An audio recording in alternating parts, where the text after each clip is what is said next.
live or you're catching us later, really glad that all of you have taken some time out of your day to connect with God, to connect with other people, to hear from His Word, to worship. I'm really glad that you're here. I'm Charlie, the lead pastor here at the Grove Church. Really glad that each and every one of you are here.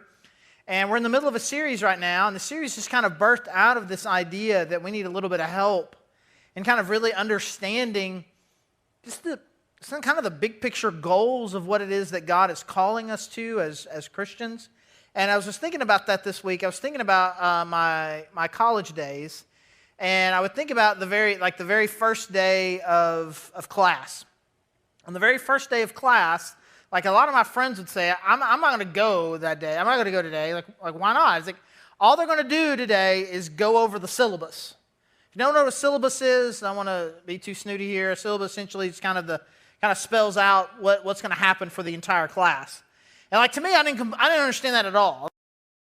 That's like the most important day because that's the day you find out exactly kind of when the tests are, or when the quizzes are, what kind of papers, kind of how they grade. Because my philosophy, and this was true in high school, in college, my philosophy was this: what is the best grade that I can get with the least amount of effort? And so I needed to know, like, what do you expect? I mean, it's very important to see, is attendance mandatory? Are they gonna check for attendance? I mean, these are things that you need to know. And so you're kind of figuring this out. Okay, in order to do well at this class, I have to do this much in order to get the grade that I want. I'm not saying that I'm proud of that, minimum effort, maximum result kind of perspective on school. Hey, kids, do better. I feel like your kids are here. I got to say something. Then there were the tryhards, right?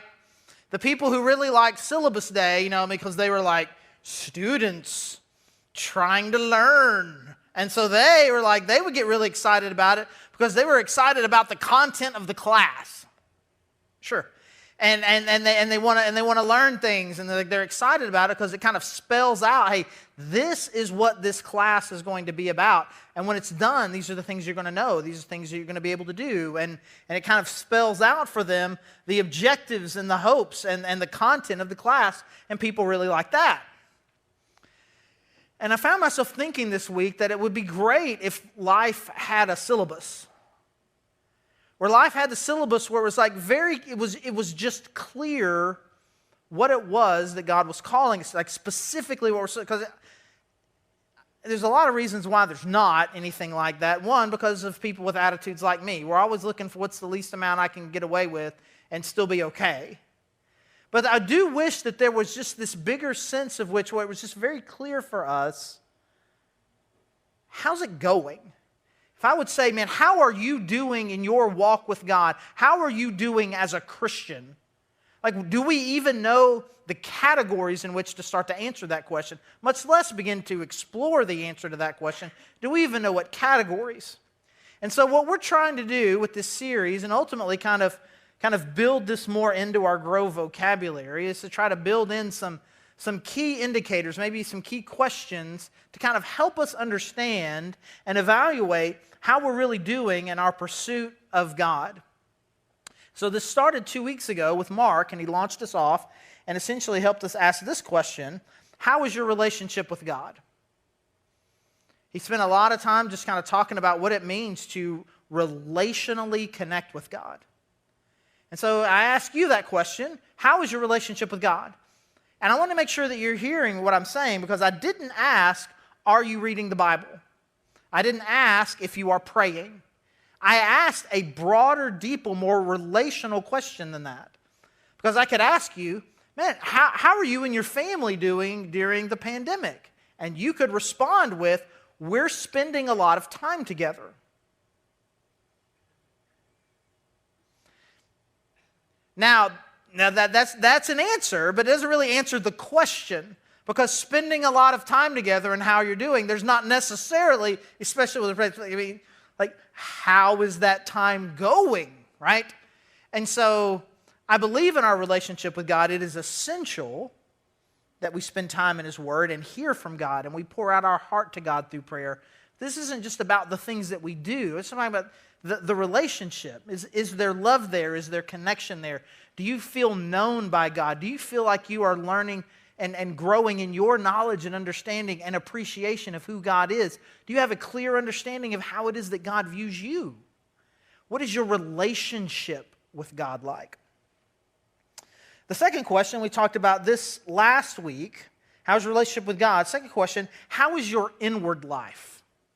Now, if you were here last week, either online or in the room, or you watched it, it was certainly last Sunday was a more intense version of that message than was necessarily planned as we were looking at this series, because at the time, the world seemed to be on fire yet again, and kind of incorporated that message last week into just kind of some bigger picture ideals for us as Christians about, can we, while the world is on fire, be at peace and experience joy and patience and experience the fullness of God, even if circumstances around us, and how God has called us to from that love a world that is hurting and broken.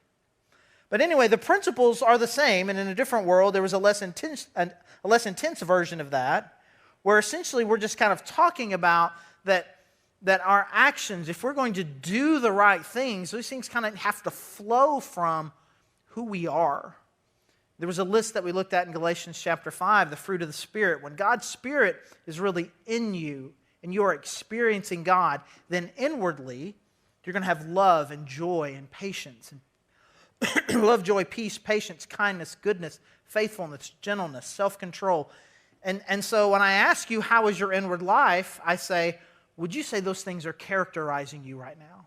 Would you say you are experiencing joy? Would you say you are experiencing peace, self-control? How are you doing on the inside? And if you'll notice kind of the progression that we're making, it is really this kind of this inside-out progression. It starts in first and foremost with the relationship that I have with God, that God and I are good. And then when God and I are good, then God is remaking me and reforming me on the inside, bringing me these qualities, reshaping me. Now I'm a loving person, a joyful person, a peaceful person. I have self-control. I am kind. These are the character qualities He's building in me. And it is from that we then begin to talk about what we do. We're not going to be the kind of church that starts with, these are the things that you should do. Do this, think this, do, don't, don't. That's not, and we're certainly not ever going to be the kind of church that tells you that you need to fake it until you make it. What we are hoping, what we are praying for, what we are trying to do together is that we have a deep, intimate relationship with God, that we are allowing His Spirit to transform us on the inside. And then from that comes our behavior, how we act, how we treat people, how we live our lives. And so Jesus, this was obviously a very important thing to Jesus, because there was a group of people around Him that lived life the opposite of that, where they were primarily concerned with the way that they looked to people out there. And this group was called the Pharisees, and they were essentially the religious leaders of Jesus' time. And Jesus, by and large, you read a lot of stories of Jesus, you will get the picture of a very compassionate person, a very gracious, merciful person. But this particular group of people, these people who were called by God to lead God's people spiritually, who messed up and had got it so wrong and so backwards, let's just say that they rubbed Him the wrong way. I mean, he was very frustrated with them. I mean, in a sense that God gets angry, which He does. I mean, he was angry with them. He was frustrated with them. And if you believe, I don't know how your theology is, if you believe that Jesus can go on just a full-blown rant, then in Matthew chapter 23, that's what he is just going through and describing these people and describing their hypocrisy in a way that is just, it's really intense. So we're just going to take a little bit of it and just kind of look at it, because I think it kind of helps us understand this idea of what Jesus is trying to do in us and kind of building us from the inside out. Matthew chapter 23, starting in verse 25. Woe to you, teachers of the law and Pharisees, you hypocrites! You clean the outside of the cup and dish, but inside they are full of greed and self-indulgence. Blind Pharisee! First clean the inside of the cup and dish, and then the outside also will be clean. Woe to you, teachers of the law and Pharisees, you hypocrites! You are like whitewashed tombs, which look beautiful on the outside, but on the inside are full of the bones of the dead and everything unclean. In the same way, on the outside you appear to people as righteous, but on the inside you are full of hypocrisy and wickedness. So these are two of the illustrations that Jesus uses to describe the hypocrisy of this group of people. And the first one is a cup. So you've got this cup, and just imagine it's us. We'll kind of fast forward a little bit. So listen, and you're a coffee drinker, and you've got this coffee cup, and you work really, really hard making sure the outside of your coffee cup is clean. You really want it to be clean because you want people to believe that you are a hygienic person and that you take care of your stuff. And so you work really, really hard on the outside of your cup. And you got this clean cup. It's like, ooh, that cup's really clean. It's shiny. It's nice. That's a nice. Is that brand new? Oh, no, I've had it for years. It's really nice, beautiful little coffee mug that I have. And it's just beautiful and shiny. But on the inside, it hasn't been cleaned in a very, very, very long time. But they don't care about that. And so they're like, there's just nasty, disgusting filth inside there. But as long as the cup's outside's clean, they're good. And they go, And then all of the disease that is in that cup is now in them. Have you ever, I mean, especially if you have parents, this is a rhetorical question for people who have parents. You ever discovered a cup 2 weeks later, 3 weeks later, under a bed, behind a thing, and it had, I don't know, milk in it or something like that? Or maybe your own coffee mug. And so sometimes I find a milk cup and then you take off the lid and and you pour it in there and liquid doesn't come out. It just kind of goes bloop, and it's this kind of thing. And I don't know if you have this moment, but I have this moment, like when you find one of these really gross cups that has had something in it for a while, you just think, should I just throw this away? Is it just better to start over? Would I, seeing now and smelling now what I've experienced, no matter how many times I put this through the dishwasher, would I want to drink out of this cup again?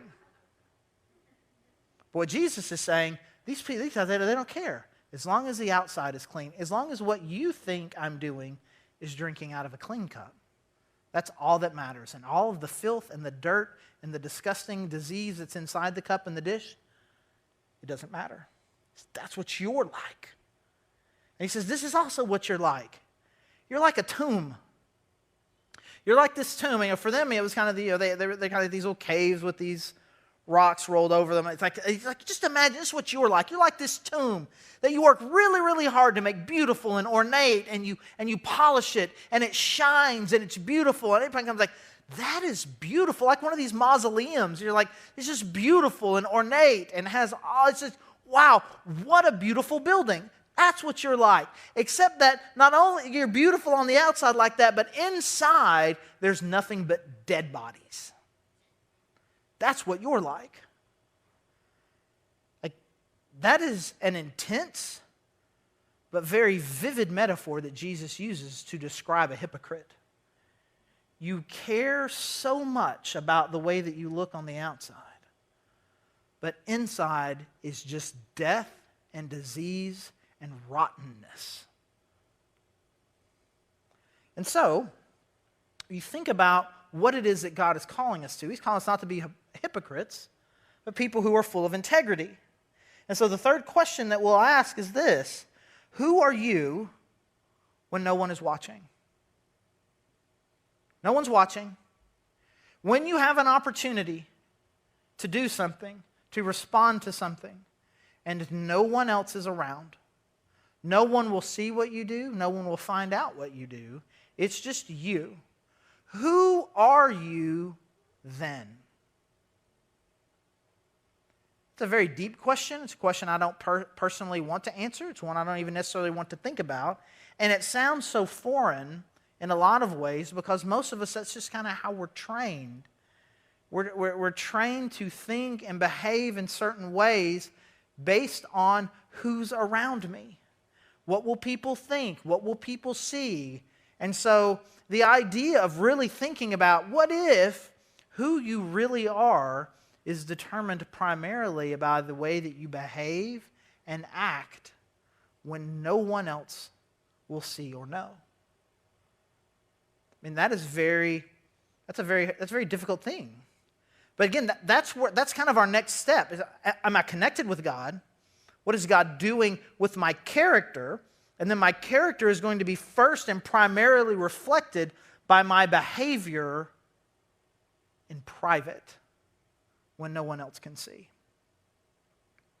There's this thing that I talk about in Connections. And Connections is our membership class. We've got another one of those coming up here in a couple of weeks. So we have this list of 6 things that we need to be able to expect from each other. And one of them is that we're going to be people who work hard to protect God's reputation. And it's important that we be people who do that we want people, when they look at us, to think well of God. Because we say that we are God's people.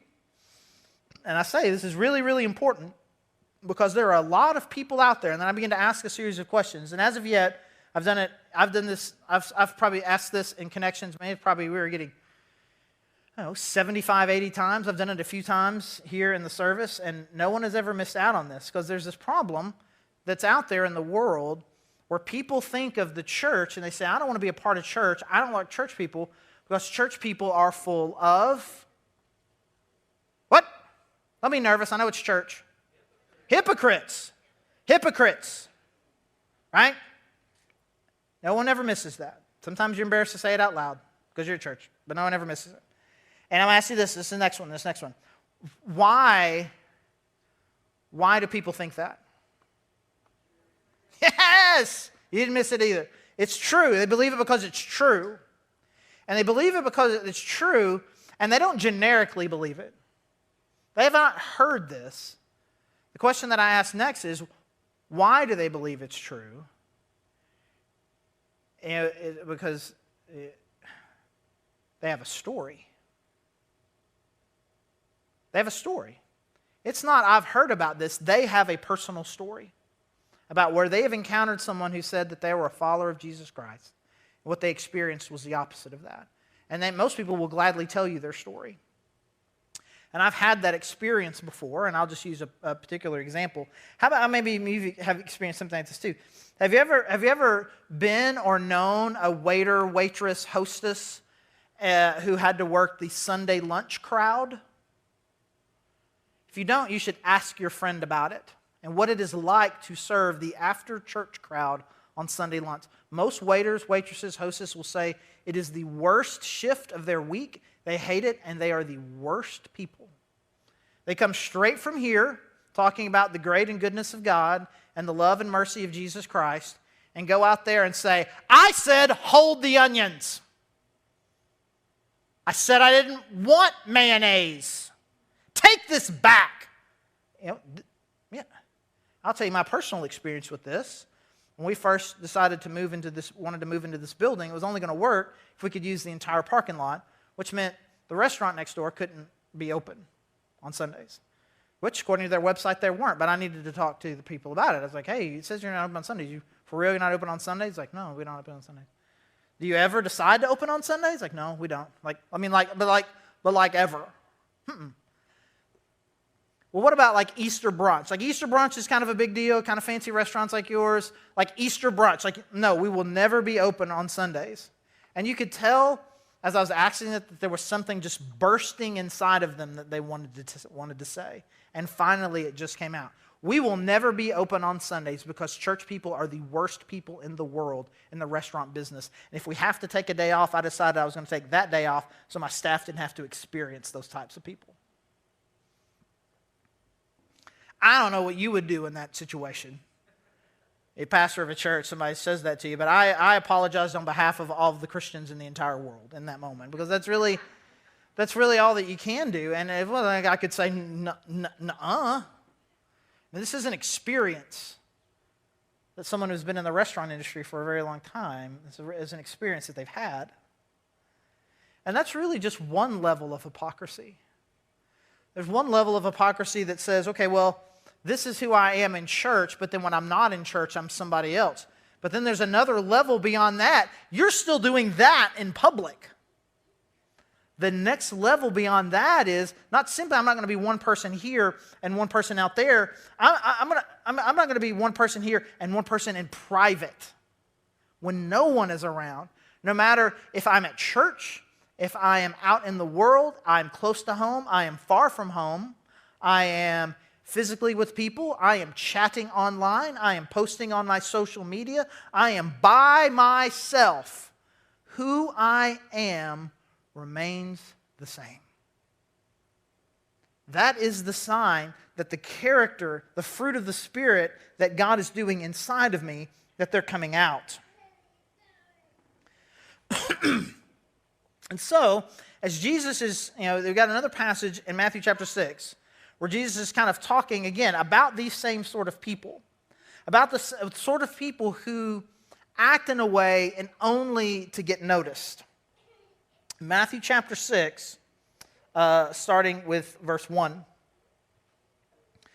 Be careful not to practice your righteousness in front of others to be seen by them. If you do, you will have no reward from your Father in heaven.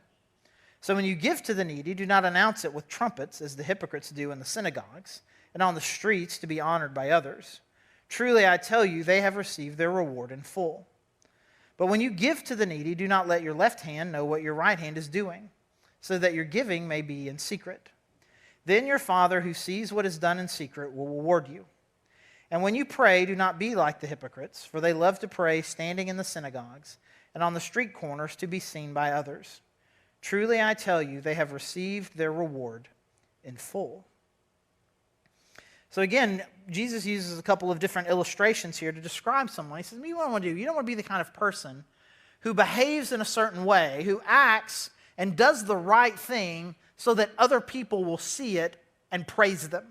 You don't want to be that type of person. Because he says, but listen, if you want to be rewarded by God for who you are becoming and what you are doing, you need to do these things in secret. If you're doing them and your reward is people will think that you're great, well, that's your reward. If you want to be rewarded by God, then you need to do it in secret.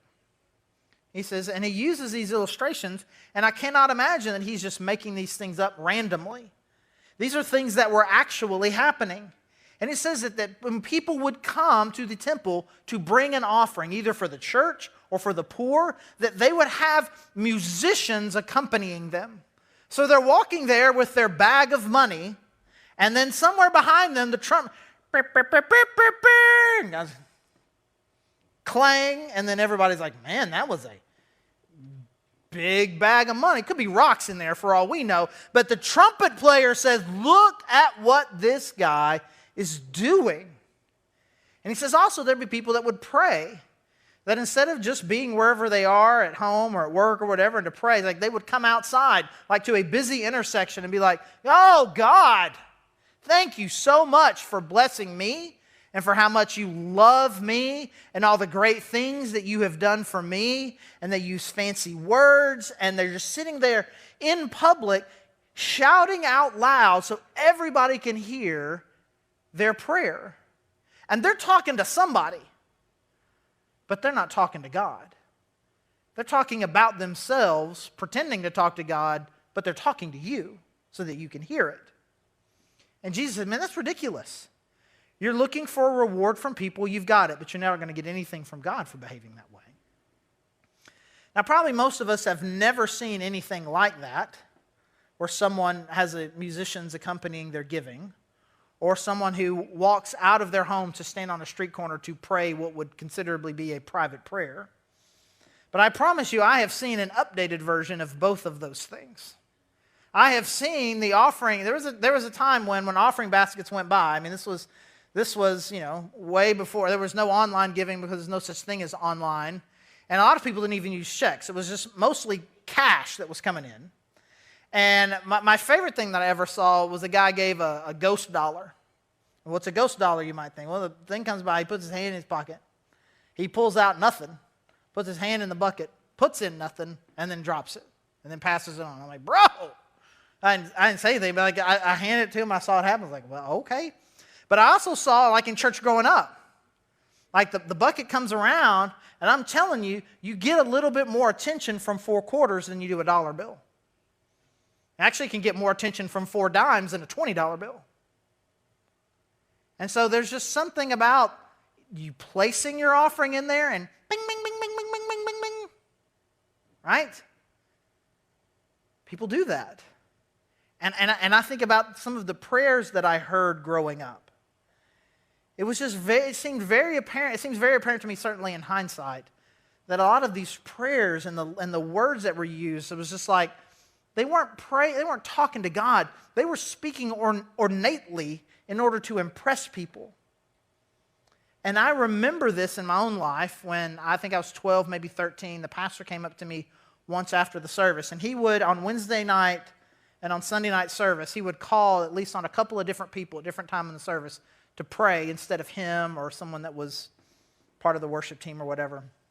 He would just call on people from the audience. And one Wednesday night he asked me, he said, would you be comfortable with me asking you to pray sometime? And I was a prideful guy, and anything that felt like an upgrade or promotion I was totally in for. Like, yes, go right ahead. And I knew, because I figured out the way probably this works, is that the very next opportunity he was probably going to call on me. So it was Wednesday to Sunday, so I've got 4 days. I've got 4 days to work on my prayer, because one of the things that I'd noticed was everybody had their own closing. Right? You say your prayer, and then in the end you wrap it up. In the name of Jesus. In the name of our precious Lord and Savior. In the name of Jesus Christ, who is eternal. You got your own closing. So I knew it was very important to have a really good closing. And I practiced this. I rehearsed this. And I spent a lot of times, like, man, I don't know how long you have to, like once you make your closing, is that your closing forever? Can you change it? Because nobody changed it. They all had their same. You think, what kind of 12-year-old kid is paying that much attention to church that I could have told you individual. I knew how each one of them was going to end it. But that's my own weirdness.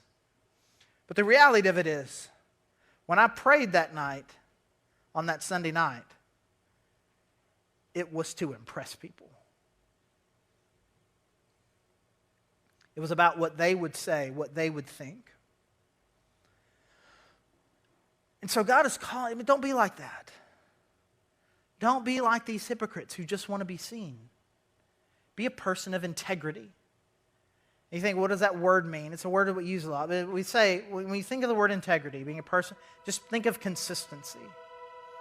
That no matter what situation I'm in, no matter where I am, I'm going to be the same person always. And so as we talk about this, I kind of was going back and forth on this I was putting my notes together. It's like, man, am I going to spend some time giving them reasons why they should want to be people of integrity? Like, it seems a little insulting. Like, part of this is like, just be people of integrity, right? We can all agree that that's...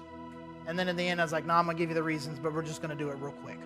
Here's 3 very, very quick reasons why it's important. First, God sees. Now, it is important to me that you hear me say God sees versus me saying God is watching. If I say God is watching, that feels a little bit different than God sees. Because this is the point that Jesus is making.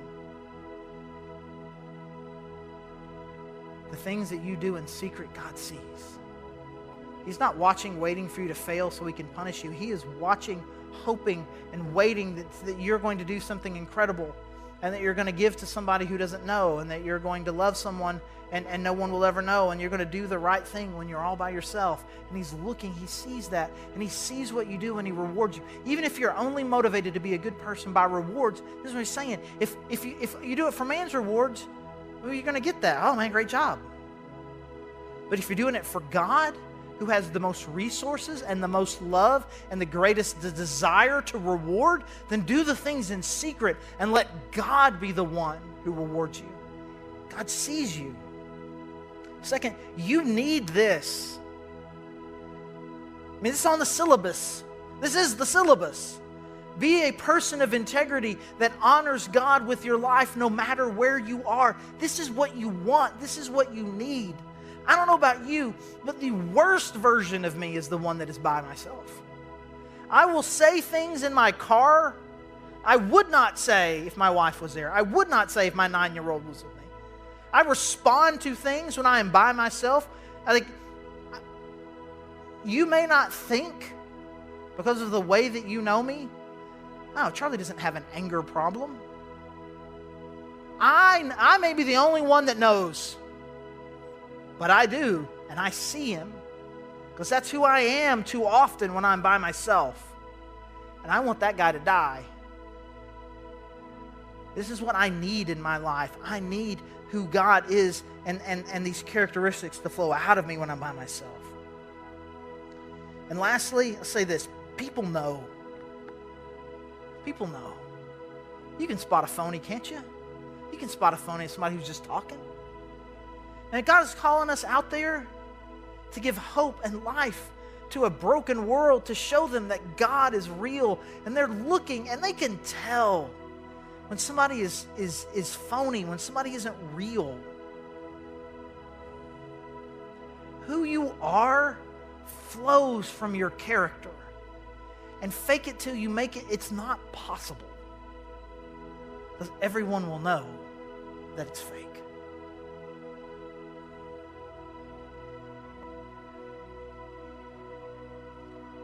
I want that person to be gone. And I want the world to see that God is real. And I want the God who sees to see me. And that I am connected to him. That his Spirit is changing me on the inside. And no matter where I am, no matter who I am with, I am becoming the man, woman that God is calling me to be, and I'm honoring him with the way that I live my life. Let me pray.